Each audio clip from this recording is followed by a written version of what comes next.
கொத்தமல்லி சாதம் செய்ய போகிறோம். ஒரு கைப்பிடி அளவுக்கு கொத்தமல்லி, ஒரு இந்த அளவுக்கு இஞ்சி பீல் பண்ணி வச்சுருக்கோம், தேங்காய், 1/4 மூடி தேங்காய், 2 பச்சை மிளகாய்.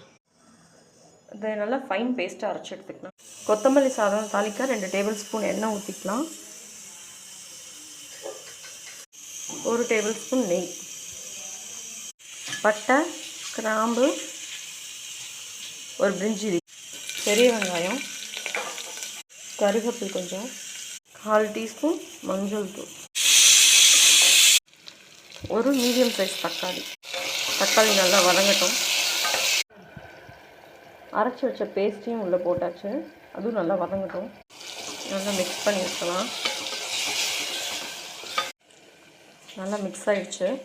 அரிசி வேகிறதுக்கு தண்ணி ஊற்றிடலாம். அரிசியும் போட்டாச்சு.